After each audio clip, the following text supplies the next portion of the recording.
మక్కువతో దేవుని సన్నిధికి చేరి వచ్చిన దేవుని ప్రియులైన మీ అందరికీ యేసుక్రీస్తు నామంలో నా హృదయపూర్వకమైన వందనాలు. తన మహిమగల సియోనులో నుండి ఆశతో మక్కువతో ఆయన సన్నిధిలో అడుగుపెట్టిన మిమ్ములను సియోనులో నుండి నా తండ్రి మిమ్ములను ఆశీర్వదించునుగాక. గట్టిగా ఆమేన్ చెప్పండి. దేవుని సముఖములో మనం ఎంత ఆశతో విశ్వాసంతో ప్రభు సన్నిధిలో స్తుతించడానికి, వాక్యం వినడానికి ప్రభు పట్ల చూపే ఆ శ్రద్ధను బట్టి, ఆ ఆసక్తిని బట్టి ప్రభు మనలను తన మహిమగల సియోనులో నుండి ఆశీర్వదించడానికి ఆయన దిగి వస్తాడు. ఆమేన్. ఖచ్చితంగా మనం ప్రభు పట్ల ఎంత ప్రేమ, ఎంత విశ్వాసాన్ని దేవుని పట్ల మనం కనపరుస్తామో అంతగా దేవుడు మన పట్ల కూడా మనల్ని ఆశీర్వదించడానికి ఆయన దిగి వస్తాడు. పరిశుద్ధ గ్రంథమైన బైబిల్ నుండి ఓ చక్కని మాటను చదువుకొని ధ్యానం చేసుకుందాం. యోహాను రాసిన ప్రకటన గ్రంథము 2వ అధ్యాయము 7వ వాక్యాన్ని చదువుకుందాం. 7వ వాక్యాన్ని నేను చదువుతాను, శ్రద్ధగా ఆలకించండి. ఎవరు అల్లరి చేయొద్దు. పిల్లలు చాలామంది అల్లరి చేస్తున్నారు. పిల్లలు జాగ్రత్త, కూర్చోవాలి. Pin drop silent, discipline. ఎవరు కూడా అల్లరి చేయొద్దు. దేవుని మాటలు వినేటప్పుడు పరిశుద్ధాత్మదేవుడు తన వాక్కు ద్వారా కార్యం చేయబోతున్నాడు కనుక ఎవరు కూడా అల్లరి చేయకుండా నిశ్శబ్దంగా కూర్చోవాలని ప్రేమతో తెలియచేస్తున్నాను. చెవిగలవాడు ఆత్మ సంఘములతో చెప్పుచున్న మాట వినుగాక. జయించువానికి దేవుని పరదేశిలో ఉన్న జీవవృక్ష ఫలములు భుజింపనెత్తును. ప్రకటన గ్రంథము 2వ అధ్యాయము 7వ వాక్యం. ఈ ప్రకటన గ్రంథము వర్తమాన భూత భవిష్యత్ కాలమును గురించి రాయబడిన ప్రకటన గ్రంథం. భూత వర్తమాన భవిష్యత్ కాలమును గురించి వ్రాయబడిన ప్రకటన గ్రంథం. జరగబోయే సంగతులు కూడా దేవుడు ముందుగానే తన దాసునికి బయలుపరిచాడు. ఏం జరగబోతుంది రానున్న దినాలు. మనం అనుకుంటాం ఈ వర్షాలు, ఈ వరదలు ఎందుకు వస్తున్నాయండి, ఈ భయంకరమైనటువంటి పరిస్థితులన్నీ ఇవన్నీ ఎందుకు సంభవిస్తున్నాయి అనుకుంటాం. ముందుగానే ఈ సంగతులన్నీ ముందుగానే వ్రాయబడ్డాయి. ముందుగానే జరగబోయే సంగతులు ఏమేం జరగబోతాయో అన్నీ కూడా ప్రకటన గ్రంథంలో రాయబడ్డాయి. ఇవన్నీ జరగవలసి ఉన్నాయి. అక్కడక్కడ భూకంపములు, వరదలు, ఇలా అనేక నష్టాలు జరగబోతున్నాయి. కరోనా అనేది కూడా అది ముందుగానే ప్రవచించబడినటువంటి మాటలు ఇవన్నీ కూడా. ఈ ప్రకటన గ్రంథము ఏం జరగబోతుందో తెలియచేస్తున్నటువంటి గ్రంథం ఇది. పద్మాసు దీపములో కొట్టబడి అతన్ని పడేశారు. ఒక ద్వీపము మధ్యలో తనని పడేశారు. అక్కడైతే ఎవరు కూడా తనని చూడకుండా, ఎవరు కూడా తనని బ్రతికించడానికి ఎవరు కూడా ప్రయత్నించరని చెప్పి ఒక ద్వీపము, అంటే చుట్టూ నీరున్న చోట ఆ నీరో చక్రవర్తి కాలంలో తనని బాగా కొట్టేసి అక్కడ పడేశారు. ఆ సమయంలో కూడా అంట తను ఆత్మపరవశుడయ్యాడంట. చేతులెత్తి గట్టిగా హల్లు చెబుదాం. ఎవరైనా బాగా కొట్టబడినప్పుడు ఆత్మలో ఎవరైనా పరవశులు అవుతారా? దుఃఖంలోకి వెళ్ళిపోతారు, బాధలోకి వెళ్ళిపోతారు, డిప్రెషన్లోకి వెళ్ళిపోతారు. అంటే ఒక రకమైన ఆలోచనలోకి వెళ్ళిపోతారు. చూడండి, చాలామంది సమస్యలు వచ్చినప్పుడు, కష్టాలు వచ్చినప్పుడు, ఇబ్బందులు వచ్చినప్పుడు చాలామంది ఒక రకమైన ఆ డిప్రెషన్లోకి వెళ్ళిపోతారు. ఎందుకు అలా ఉన్నావు అని అడిగితే వాళ్ళ నుండి మనం సమాధానం వింటాం. కొన్ని సమస్యలు అలా ఉంటాయి. కానీ దేవుని కొరకు, దేవుని సువార్త పని కొరకు తను కొట్టబడిన, తను పడద్రోసిన, కోమాలోకి వెళ్ళిపోయిన ఆత్మలో దేవుని సన్నిధిలో పరవశిస్తూ వ్రాసిన గ్రంథమే ఈ ప్రకటన గ్రంథం. దేవునికి మహిమ కలుగునుగాక. అలాంటి పరిస్థితుల మధ్యలో దేవుడు ఈ సంగతులను బయలుపరిచాడు. వర్తమాన, భూత, భవిష్యత్ కాలం అంటే ఏంటి? జరిగిపోయినది, జరుగుచున్నది, జరగబోయేది. మీకు అర్థమవుతుందండి? భూత, వర్తమాన, భవిష్యత్ కాలం అంటే జరిగిపోయినది, జరుగుచున్నది, జరగబోయేది. ఈ మూడిటిని గూర్చి ఈ ప్రకటన గ్రంథాన్ని పరిశుద్ధాత్మదేవుడు దేవుడు బయలుపరిచిన గ్రంథం ఇది. అయితే ఇప్పుడు నేను చదివిన వాక్యం జరగబోయే దాని గురించి వ్రాయబడి ఉంది. చూడండి, మరలా చదువుకుందామా ఒకసారి? అక్కడి నుంచి కాకుండా మనం ఇక్కడి నుంచి చదువుకుందాం. జయించువానికి అనే దగ్గర నుంచి మీరు నోట్ చేసుకోండి. జయించువానికి దేవుని పరదేశులో ఉన్న జీవవృక్ష ఫలములు భుజింపనిత్తును. ఇక్కడ మనం చూస్తున్న లేఖన భాగాన్ని మనం ఒకసారి గమనించాలి. జీవవృక్ష ఫలములు ఉన్నాయంట. ఏ ఫలాలు? అందరు చెప్పాలి. జీవవృక్ష ఫలములు. ఈ జీవవృక్ష ఫలములు పరదేశులో ఉన్నాయి, ఇక్కడ కాదు. మనం నివసిస్తున్నటువంటి భూమి మీద కానే కాదు. నేను ఈరోజు ఆశ్చర్యంగా ఆలోచించిన సంగతి ఏమిటంటే, డి సత్యావతమ్మ గారు దేవుని పరదేశులో జీవవృక్ష ఫలాలు భుజిస్తున్నారు. చేతులెత్తి గట్టిగా హల్లెలూయా చెప్పండి. ఇప్పుడు ఆ తల్లిగారు ఎక్కడున్నారంటే పరదేశులో ఉన్నారు.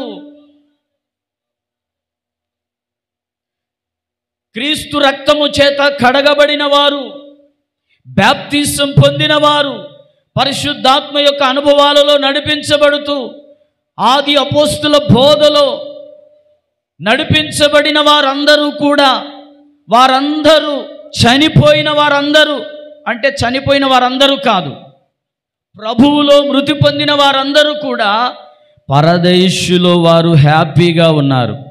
సంతోషంగా గట్టిగా చెప్పండి. అక్కడ వాళ్ళకు వ్యాధి లేదు, అక్కడ బాధ లేదు, కష్టము లేదు, దుఃఖము లేదు, నిందలు లేవు, అవమానాలు లేవు. వారు ఎలా ఉన్నారు అంటే ప్రశాంతంగా నెమ్మది పొందుతున్నారు. స్తోత్రం చెప్పండి గట్టిగా హల్లెలూయా. ఈరోజు మనమందరము కూడా ఒకరోజు మనకు కూడా ఈ లోకాన్ని ముగించే రోజు ఒకరికి ఒక టైం వస్తుంది కదా, అవునా కాదంటారా? ఎవరైనా భూమి మీద స్థిరంగా బ్రతకగలిగిన వారు ఉన్నారా? ఎవరికీ లేదు. ఈ భూమి మీద స్థిరంగా నిలిచి ఉండే ఏ ఒక్క వ్యక్తికి అవకాశము లేనే లేదు. ఒకవేళ ప్రభువుని అడిగినా మనకు అవకాశము ఇవ్వడు. స్తోత్రం చెప్పండి. మనకు ఒక కాలము ఉంటుంది, ఒక సమయం ఉంటుంది. ఆ సమయము ప్రభు పిలిచినప్పుడు ప్రభు దగ్గరికి మనము వెళ్ళిపోవాల్సిందే. ఒకరోజు మనం కూడా మనకంటే ముందుగా వెళ్ళిన పరిశుద్ధులందరినీ మనం కలుసుకుంటాం. మనకంటే ముందుగా వెళ్ళిన వారిని కలుసుకుంటాం.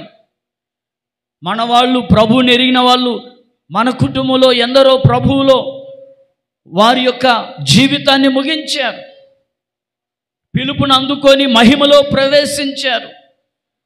అదే మహిమలో ఒకరోజు మనం కూడా ప్రవేశించవలసిన రోజు వస్తుంది. ఆ మహిమ గల పిలుపు కొరకు మనము సిద్ధపడి ఉందుముగాక. ఆమేన్.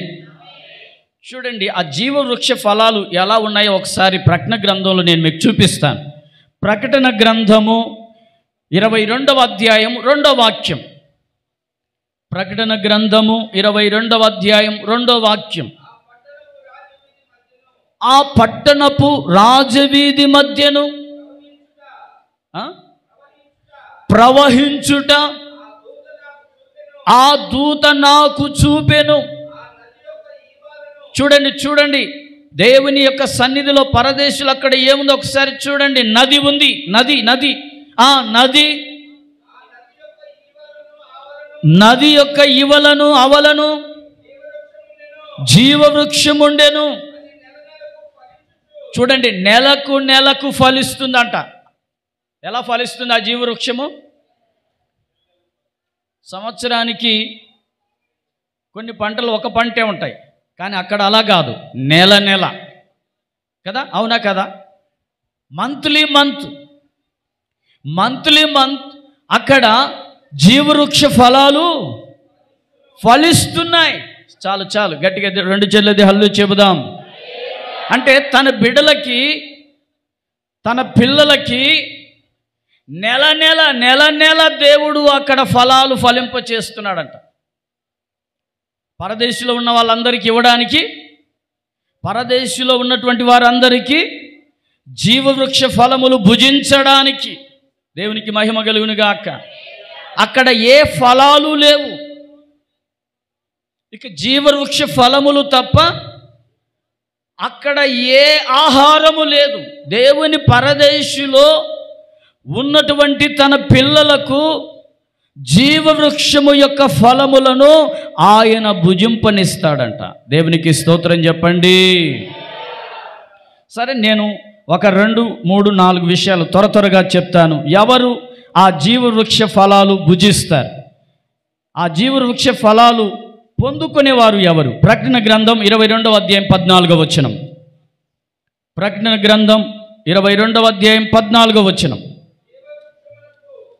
జీవవృక్షమునకు, చూడండి, జీవవృక్షమునకు హక్కు అంటే ఏంటి? జీవవృక్షము యొక్క ఫలాలు భుజించడానికి హక్కు కలిగిన వారు ఎవరు?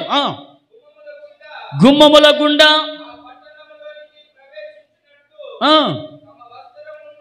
అది నోట్ చేసుకోండి. తమ వస్త్రములను ఉదుకుకొనువారు. చాలు. ఇప్పుడు జీవవృక్షము యొక్క ఫలాలు ఎవరు భుజిస్తారు? ఎవరికి భుజింప అధికారం ఉంటుంది అంటే, ఎవరైతే తమ వస్త్రములను ఉదుకుకొని వారు ఉంటారో వారికి మాత్రమే జీవవృక్ష ఫలములను దేవుడు భుజింపనివ్వబోతున్నాడు. దేవునికి మహిమ కలుగునుగాక.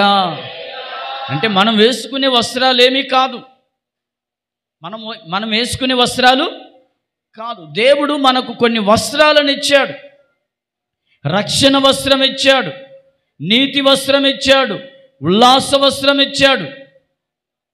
ఆ వాక్యం యెషయా గ్రంథం 61వ అధ్యాయంలో చూడండి ఏమేమి వస్త్రాలు ఉన్నాయో. ఒకసారి యెషయా గ్రంథం 61వ అధ్యాయం 1వ వాక్యం, 2వ వాక్యం నుండి చదవండి. చూడండి, యెహోవా యుత వస్త్రములను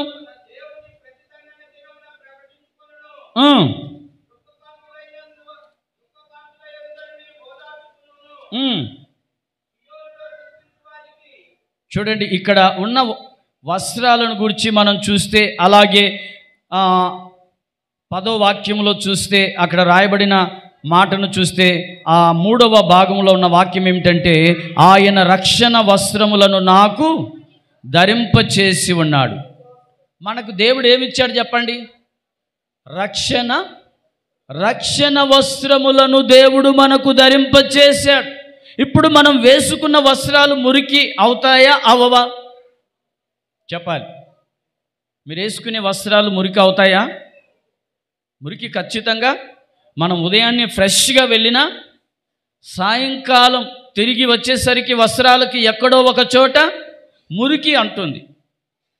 ఆధ్యాత్మిక జీవితములో కూడా కొన్నిసార్లు ఎక్కడో ఒక చోట మనకి మురికి అంటుతుంది. ఆ మురికిని మనం ఏం చేయాలి? ఉతుక్కోవాలి అంటే మనల్ని మనం దేవుని సన్నిధిలో ప్రభువా నన్ను కడగండి, ప్రభువా నన్ను పరిశుద్ధపరచండి. ఈ దినము చేసిన ఏ పొరపాట్లైనా, ఎక్కడైనా మురికి కానీ, ఎక్కడైనా కానీ మచ్చ కానీ నాకు అంటి ఉన్నదేమో దాన్ని పరిశుభ్రపరచండి. దేవునికి మహిమ కలుగునుగాక.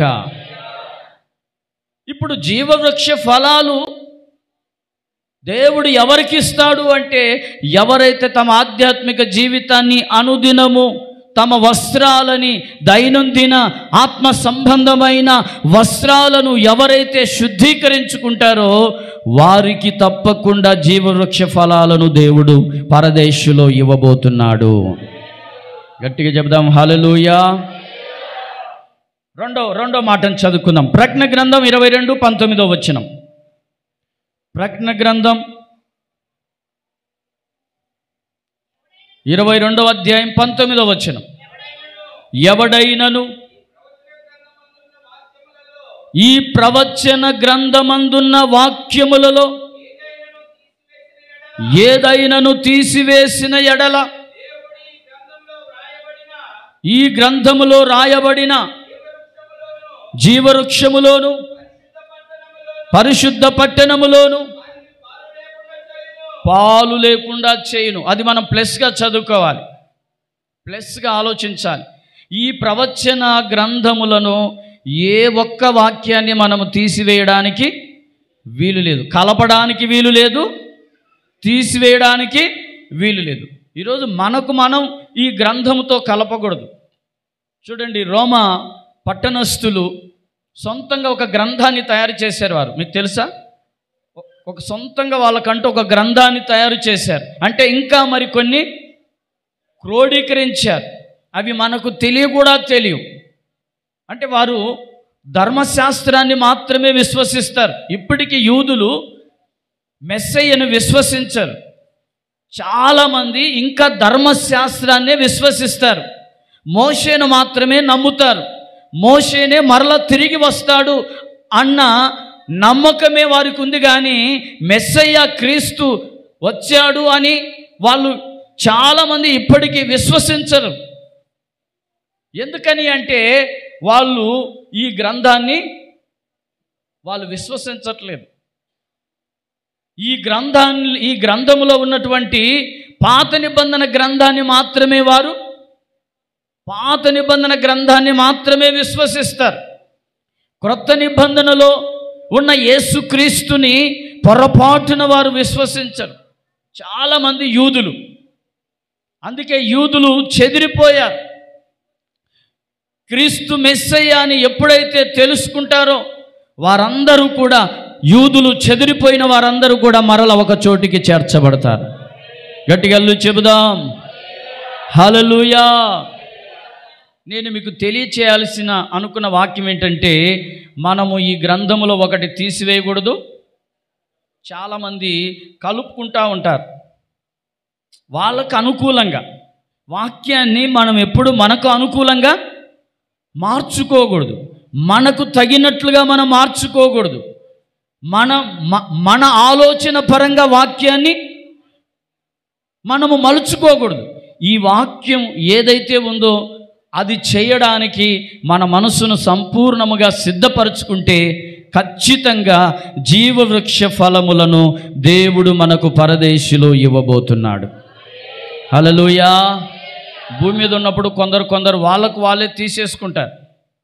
ఇప్పుడు వాళ్ళ జీవితంలో ఏదైనా వాక్యం హెచ్చరించిందనుకో, అది మనం తీసేసుకోకూడదు కదా. వాక్యాన్ని మనం ఏం చేయకూడదు, దొంగతనం చెయ్యకూడదు అని వాక్యం ఉంది, అవునా? 10 ఆజ్ఞలు ఏమున్నాయి చెప్పండి? దొంగతనము చేయకూడదు, నీ పొరుగువానిది దేనినైనను, ఇలా కొన్ని వాక్యాలు ఉన్నాయి. ఇందులో ఏ వాక్యాన్ని కూడా మనము తీసివేయడానికి వీలు లేదు. ఆ 10 ఆజ్ఞలలో మన ఆధ్యాత్మిక జీవితం సంపూర్ణంగా మార్చబడిపోతుంది. బైబుల్ అంతా నీకు అవసరం లేదు.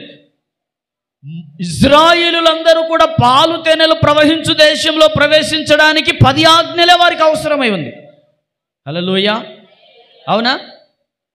పాలు తేనెలు ప్రవహించు దేశానికి చేరడానికి 10 ఆజ్ఞలు మాత్రమే దేవుడు మోషే ద్వారా సీనాయి పర్వతం మీద దైవజనుడైన మోషే 40 రాత్రింపగళ్ళు ఉపవాసం ఉండి ప్రార్థన చేసినప్పుడు ఇజ్రాయేలు ప్రజలు నడిపించడానికి దేవుడు 10 ఆజ్ఞలను ఇచ్చాడు. దేవునికి మహిమ కలుగును గాక. అసలు ఈ 10 ఆజ్ఞలు మనం కంఠస్థత మనం చేయాలి.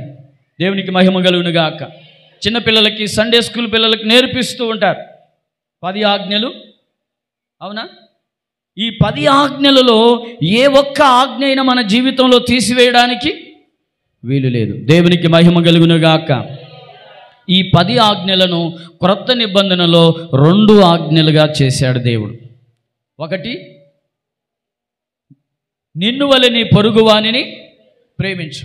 అంటే 10 ఆజ్ఞలలో ఒక 5 ఆజ్ఞలు పొరుగు వారికి సంబంధించినవి. పాత నిబంధనలో ఉన్న 5 ఆజ్ఞలేమో పొరుగు వారికి సంబంధించినవి, 5 ఆజ్ఞలేమో దేవునికి సంబంధించినవి. అందుకే ఆ 10 ఆజ్ఞలను కూడా 2గా కుదించి క్రొత్త నిబంధనలో మనకు దేవుడు రాసి పెట్టాడు. హల్లెలూయా. రెండవది, నీ దేవుడైన యెహోవాను పూర్ణ మనసుతోనూ పూర్ణ ఆత్మతోనూ పూర్ణ వివేకముతోనూ పూర్ణ బలముతోనూ నీవు ఆయనని ప్రేమించాలి. దేవునికి మహిమ కలుగునుగాక. కనుక నా ప్రియమైన సహోదరులారా, ఈ ప్రవచన వాక్యములను ఈ కడవరి దినాలలో మనము అనుసరించుదుముగాక. చెప్పండి గట్టిగా ఆమేన్. మరి చివరిగా ఇంకొక విషయాన్ని మనం చదువుకుందామా?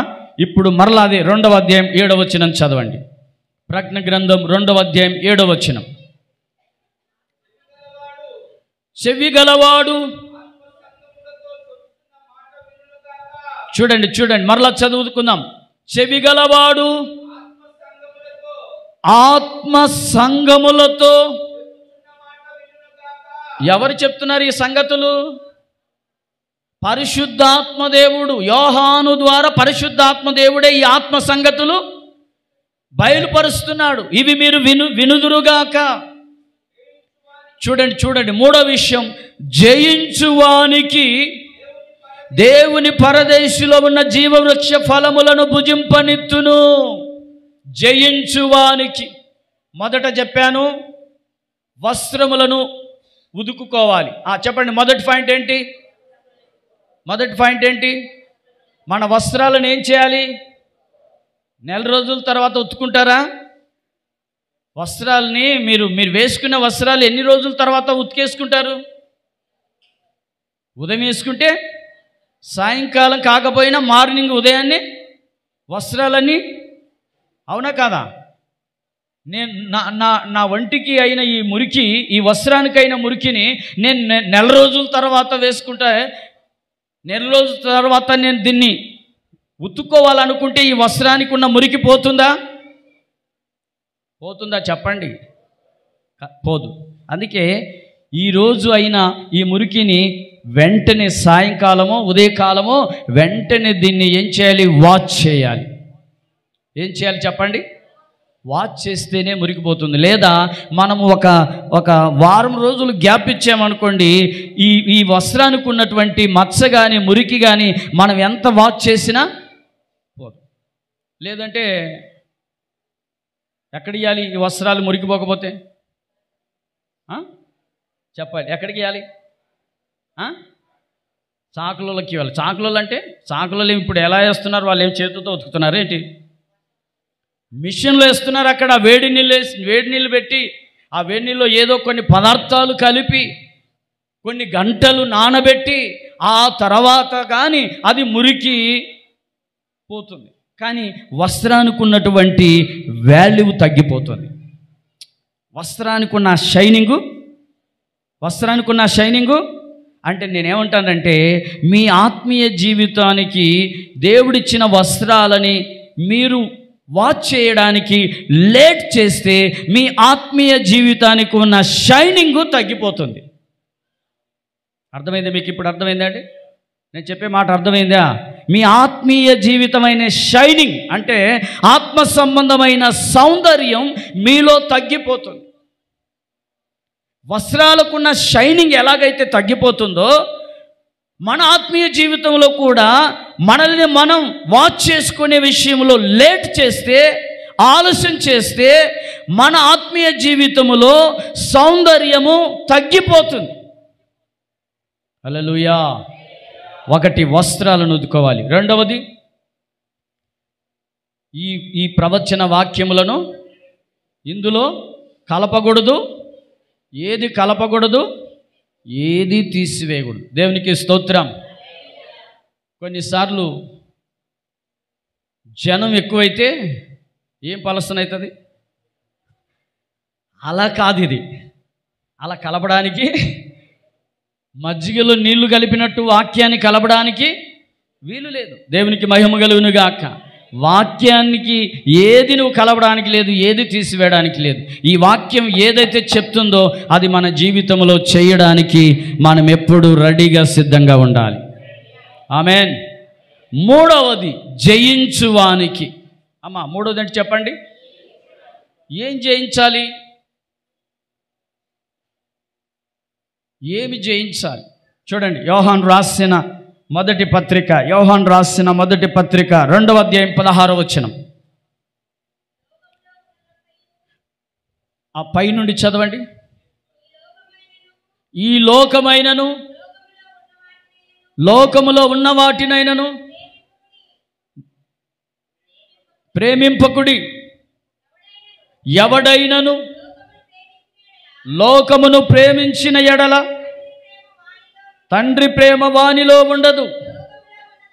లోకములో ఉన్నదంతయు అనగా శరీరాశయు, నేత్రాశయు, జీవపు డంబమును కాలు. దేవునికి మహిమ కలుగునుగాక. తండ్రి వలన పుట్టినవి కావు. లోకములో ఉన్నదంతయు. చూడండి, 1 యోహాను పత్రిక 5వ అధ్యాయం 4వ వచనం. 1 యోహాను పత్రిక 5వ అధ్యాయం 4వ వచనం. దేవుని మూలముగా పుట్టిన వారందరూ లోకమును జయించుదురు. ఎవరు జయిస్తారు? దేవుని మూలముగా పుట్టిన వారు మాత్రమే లోకాన్ని జయించగలరు. స్తోత్రం చెప్పండి. ఆ బయట ఉన్నోళ్ళు లోకాన్ని జయించమంటే జయిస్తారా? క్రీస్తు తెలియని వాళ్ళు వెళ్ళి లోకాన్ని జయించమంటే జయించగలరా? వారు జయిస్తారండి? ఆ దారిలో వెళ్తున్న ఒక కుర్రను పిలిచి లోకంలో ఉన్న శరీరాశ, నేత్రాశ, ఆ జీవపు డంబమును జయించమంటే అతనికి వీలు కలగదు. కారణం ఏంటో తెలుసా? అతను ప్రభువే తెలియదు. అతను ప్రభు మూలంగానే పుట్టలేదు. నీటి మూలంగా కానీ ఆత్మ మూలంగా కానీ జన్మించలేదు. దేవుని మూలంగా పుట్టడం అంటే ఏంటి? బాప్తిసం పొందడం, పరిశుద్ధాత్మను పొందుకోవడం. అదే బైబిల్లో రాయబడి ఉంది. నీటి మూలముగాను ఆత్మ మూలముగానైనను జన్మించకపోతే, ఆ వ్యక్తి నీటి మూలంగా ఆత్మ మూలంగా జన్మించకపోతే లోకాన్ని జయించలేడు. నేను 17 సంవత్సరాల వయస్సులో ప్రభువుని తెలుసుకున్నాను. ఇంటర్ సెకండ్ ఇయర్ దాకా చదువుకున్నాను. ఫస్ట్ ఇయర్లో ఇంగ్లీష్ ఫెయిల్ అయ్యాను, సెకండ్ ఇయర్లో ఇంగ్లీష్ ఫెయిల్ అయ్యాను. అందుకే దేవుని పరిచర్యలో అడుగు పెట్టాను. దేవునికి మహిమ కలుగునుగాక. అందరు గట్టిగా చెప్పండి. అంటే ఫెయిల్ అయినందుకు సేవ చేయడానికి వచ్చారు అనుకునేరు. ప్రభుని అడిగాను, ప్రభువా నేను పాస్ అవుతే మాత్రం నేను సేవ చేయటం నీ చిత్తం కాదనుకుంటా. ఒకవేళ నేను ఫెయిల్ అయితే సేవ చేయడం నీ చిత్తం అనుకుంటా. అలాగ నేను ప్రార్థన చేసుకున్నా. వింటున్నారండి? సేవ చేయకూడదు అనుకుంటే నన్ను పాస్ చేయండి, సేవ చేయాలి అనుకుంటే నన్ను ఫెయిల్ చేయండి. దేవునికి మహిమ కలుగునుగాక. అందుకే ఫెయిల్ అయ్యాను. దేవుని పిలుపు నా పట్ల కన్ఫర్మ్ చేసుకున్నాను. 17 సంవత్సరాల వయస్సులో నేను దేవుని ఇంటిలో అడుగు పెట్టాను. దేవునికి మహిమ కలుగునుగాక. 17 సంవత్సరాల వయస్సులోనే నేను బాప్తిసం పొందుకున్నాను, పరిశుద్ధాత్మను పొందుకున్నాను. యవన కాలము నుండే ఈ లోకాన్ని జయించడానికి దేవుడు నాకు కృపనిచ్చాడు. కారణం ఏంటో తెలుసా? దేవుని మూలంగా పుట్టాను గనక లోకములో ఉన్న శరీరాశను, నేత్రాశను, జీవపు డంబమును జయించే కృప దేవుడు నాకు ఇచ్చి ఉన్నాడు. చేతులెత్తి గట్టిగా హల్లెలూయా చెప్పండి. మీరు కూడా దేవుని మూలంగా పుడితే లోకములో ఉన్నదంతయు జయించవచ్చు. లోకంలో ఉన్నది ఏంటి? శరీరాశ, నేత్రాశ, జీవుడము. మీకు అర్థమైంది కదా, నేను వివరించాల్సిన అవసరం లేదు. మనకు తెలుసు శరీరాశలు అంటే ఏంటో తెలుసు, నేత్రాశ అంటే ఏంటో తెలుసు. అవునా? దేవునికి మహిమ కలుగును గాక. యోబు అంటాడు, నా కన్నులతో నేను ఒక నిబంధన చేసుకున్నాను అంటాడు. కన్ను దేన్ని ఆశిస్తుంది? నేత్రాశ. కన్ను అంటే ఏంటి? ఈ కన్ను ఆశిస్తుంది. దీనినే క్రొత్త నిబంధనలు ఏమంటుంది? నేత్రాశ. ఈ కంటి ద్వారా చూసే ప్రతిదానిని మనము ఆశించకూడదు. దేవునికి మహిమ కలుగును గాక. మన కంటికి ఏవేవో కనపడతాయి, కానీ అపోస్తలుడైన పౌలు అంటాడు, నేను వాటన్నిటిని పెంటతో సమానంగా ఎంచుకున్నాను. దేవునికి మహిమ కలుగును గాక. గట్టిగా అల్లు చెబుదాం. నేను అంటాను, దేవుని మూలంగా పుట్టిన వారే ఈరోజు త్రాగుడుని జయిస్తున్నారు. ఈరోజు త్రాగుడు జోలికి ఎందుకు వెళ్ళట్లేదు మనం? చెప్పండి. దేవుని మూలంగా పుట్టాం గనక. చాలామంది లోకంలో పేకాట్లాడుతున్నారు, జూదం, రకరకాల మత్తు పానీయాలు, ఏమండి, డ్రగ్స్, ఇలా రకరకాల వాటిలో కొంతమంది ఎందుకు వాటికి బానిసైపోయారు అంటే వారు దేవుని మూలంగా పుట్టినవారు కాదు. దేవుని మూలంగా మనం అందరం పుట్టి ఉన్నాం కనుక ఈరోజు లోకాన్ని జయించడానికి దేవుని సన్నిధిలో మనలందరినీ కూడా ఏర్పరచుకున్నాడు. నమ్మిన వాళ్ళందరూ గట్టిగా చెప్పండి, విశ్వసించి చెప్పండి.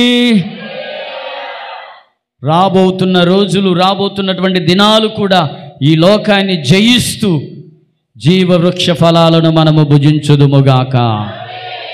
జయించిన వారికి ఆయన జీవవృక్ష ఫలాలు ఇస్తాడు. ఎన్ని మాటలు చెప్పాను చెప్పండి మీరందరూ? ఎన్ని మాటలు? 3 విషయాలు చెప్పాను. చెప్పండి, ఒక విషయం చెప్పండి. వస్త్రములను ఉదుకోవాలి అనండి. వస్త్రములను వాష్ చేసుకోవాలి అనండి. రెండవది ప్రవచన. ఈ బైబిల్లో ఒక వాక్యాన్ని తీసేయకూడదు, అది రెండో మాట. మూడో విషయం జయించువానికి. అందరూ చెప్పండి, జయించువానికి నేను ఈ లోకమును జయించుదునుగాక. అందరు చెప్పండి, నేను ఈ లోకమును జయించుదునుగాక. విశ్వసించి చెప్పండి, నేను ఈ లోకమును జయించుదునుగాక. నేను ఈ లోకమును జయించుదునుగాక. నేను ఈ లోకమును జయించుదునుగాక. ఎందుకంటే మనం విశ్వసించి పలకటం వలన జయించే కృప దేవుడు ఇస్తాడు. ప్రతిరోజు మీరు పలకండి, ప్రార్థన చేయాల్సిన అవసరమే లేదు. ఒక 7 సార్లు, 8 సార్లు, 10 సార్లు, ఒక 700 సార్లు మీరు పలకండి. దేవునికి మహిమ కలుగును గాక. చిన్న బాబు ఎద్దిద్ది ఆపరేషన్ చేస్తే చచ్చిపోతాడని చెప్పారు. డాక్టర్లు అందరూ వస్తున్నారు, కానీ బాబు చచ్చిపోతాడు, మరి ఆపరేషన్ చేయమంటే చేస్తామంటున్నారు వాళ్ళు. నేను ఆపరేషన్ చేసే రాత్రి 700 సార్లు మోకాళ్ళ మీద ఉండి ఎదిద్యాకు మరణము దేవుడు తప్పించునుగాక, ఎదిద్యాకు దేవుడు మరణం తప్పించునుగాక అని 700 సార్లు మోకాళ్ళ మీద ఉండి అదే మాట పలికా. ఎన్నిసార్లు? అందరు చెప్పండి, 700 సార్లు. ఉదయం కల్లా తీసుకెళ్తే ఆపరేషన్ అవుతుంది, మేము చేయము, తీసుకెళ్ళిపోండి అన్నారు. దేవునికి స్తోత్రం. ఆపరేషన్ చేయడానికి అన్నీ సిద్ధపరిచారు, గుండు చేశారు, అన్నీ చేశారు, ఇంక చేసేద్దాం. కానీ అక్కడికి వెళ్ళేలోపు డాక్టర్లకు జాలి కలిగింది. దేవుడు జాలి కలిగించాడు, వద్దు ఈ బాబు చేయొద్దు, ఇంకా కొద్ది రోజులు ఆపుదామని. దేవునికి స్తోత్రం. అంటే నేనేమంటానంటే మన నోటి మాటలో జీవం ఉంది. ఏముంది? ఈ నాలుక జీవం. ఈ నాలుక ఏది పలికితే అది నీ జీవితంలో కార్యం జరుగుతుంది. మనకి ఏ సమస్యలు ఉన్నా మనం పలకాలి. అప్పుల సమస్యలే కావచ్చు, వ్యాపారం గురించే కావచ్చు, నా వ్యాపారం నూరంతలుగా దీవించబడును గాక, అలా 700 సార్లు చెప్పడం మనం నేర్చుకోవాలి. దేవుడు నీ జీవితంలో ఆ కార్యాలను సృష్టించబోతున్నాడు. హల్లెలూయా. ఏమండి, మన దేవుడు పలికితే శూన్యములో సృష్టి కలిగిందా లేదా? దేవుడు ప్రార్థన చేశాడా, పలికాడా? అమ్మా, ఇది కలుగునుగాక, ఇది కలుగునుగాక, ఇది కలుగునుగాక. అవునా? కలుగునుగాక అంటేనే నువ్వు కూడా అనాలా, నా వ్యాపారాన్ని దేవుడు నాకు సృష్టించునుగాక, నాకు నా ఉద్యోగాన్ని దేవుడు నా కొరకు సృష్టించునుగాక. ఎస్, ఈ మాట మనం పలికితే దేవుడు ఖచ్చితంగా మన జీవితంలో నెరవేరుస్తాడు. మీరు పలకటం ఒకటి నేర్చుకోండి. ప్రభు సమస్తాన్ని ఆయన సమకూర్చి మిమ్మలను ఆశీర్వదించగలిగిన శక్తిమంతుడు. హల్లెలూయా. తలలో ఉంచండి, చిన్న ప్రార్థన చేసుకొని ముగించుకుందాం. తలలో ఉంచండి, తలలో ఉంచండి. చెప్పబడిన మాటలను బట్టి దేవుని సన్నిధిలో ఒక్కసారి తీర్మానం చేసుకోండి. ఈరోజు దేవుని సన్నిధిలో పలుకు. నీ జీవితంలో నువ్వేదైతే పలుకుతావో అది సమస్తాన్ని దేవుడు నీ జీవితంలో సృష్టించగలడు. ఈ లోకమును నేను జయించుదునుగా కానీ పలుకు. ఒకవేళ లోకాన్ని జయించలేని స్థితిలో ఉన్నావా, లోకాన్ని జయించలేని స్థితిలో ఓడిపోతున్నావా, ఇదిగో ఈరోజు నీవు జయించే కృప దేవుడు నీకు ఇవ్వబోతున్నాడు. ఈరోజు జయించే కృప దేవుడు ఇవ్వబోతున్నాడు. దేవుని పరదేశులో ఉన్న జీవవృక్ష ఫలములను దేవుడు నీకు ఇవ్వాలని ఆశిస్తున్నాడు. ఈరోజు కొందరు మనకంటే పరిశుద్ధులు ముందుగానే వెళ్ళి ఉన్నారు. ఇదిగో వారందరూ కూడా దేవుని పరదేశులో ఉన్న జీవవృక్ష ఫలాలను వారు భుజిస్తున్నారు. ఈరోజు దేవుడు నీకు నాకు ఆయన కృప ఇవ్వబోతున్నాడు. మనమందరం ఒకరోజు మహిమలో ప్రవేశించినప్పుడు, ఆ పరదేశికి వెళ్ళినప్పుడు మనకు కూడా జీవవృక్ష ఫలాలు దేవుడు ఇవ్వాలని ఈరోజు మనలను ఈ పునరుద్ధానపు వేళ దేవుడు మనలను హెచ్చరిస్తున్నాడు. ప్రభువా, నీ సన్నిధిలో నాకు జయించే కృపనివయ్యా. నేను కొన్ని విషయాల్లో ఓడిపోతున్నానయ్యా, కొన్ని విషయాల్లో ఓటమి చెందుతున్నాను ప్రభువా. శరీరాశ విషయంలో ఓడిపోతున్నానయ్యా, నేత్రాశ విషయంలో ఓడిపోతున్నానయ్యా, జీవపు డంబము విషయంలో ఓడిపోతున్నానయ్యా. ఈ లోకాన్ని జయించడానికి నేను నీ మూలముగా పుట్టినందుకు స్తోత్రం. నేను నీ మూలముగా పుట్టినందుకు స్తోత్రం యేసయ్యా. ఈరోజు దేవుని సన్నిధిలో నీ వస్త్రాలని చేయగలవా సహోదరి సహోదరుడా? ఇదిగో నీ వస్త్రములకు ఒకవేళ మురికి అంటి ఉన్నదేమో, నీ వస్త్రములకు ఒకవేళ మచ్చ ముడత డాగు ఉన్నదేమో, ఇదిగో మచ్చ ముడత డాగు కలంకము లేని అదిగో ఒక మహిమ వస్త్రాలతో నీవు నిలబడాలి. ఏ సహోదరి సహోదరులారా, వస్త్రములను ఉతుకోవడానికి మనం సబ్బు వాడుతాం. అందుకే నా వాక్యము సబ్బు వంటిది కాదా? దేవుని వాక్యము చేత మన వస్త్రములను ఉతుక్కోవాలి. ఓ జీసస్ జీసస్ జీసస్.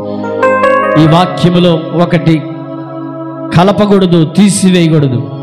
పరిశుద్ధాత్మ దేవుడు మిమ్మల్ని అందరినీ ఆరాధనలో దర్శించుచున్న దేవుడు, పరిశుద్ధాత్మ దేవుడు మిమ్మల్ని దర్శించున్న సమయం ఇదిగో. జయించే అభిషేకం నా దేవుడు ఇవ్వబోతున్నాడు. జయించే అభిషేకం ఈ యొక్క ఆరాధనలో కుమ్మరించబడునుగాక. జయించుటకు పరిశుద్ధాత్మ అభిషేకం ఈ ఆరాధనలో కుమ్మరించబడునుగాక. దగ్గరగా చబళ్ళు కొడి, పరిశుద్ధాత్మ అభిషేకం.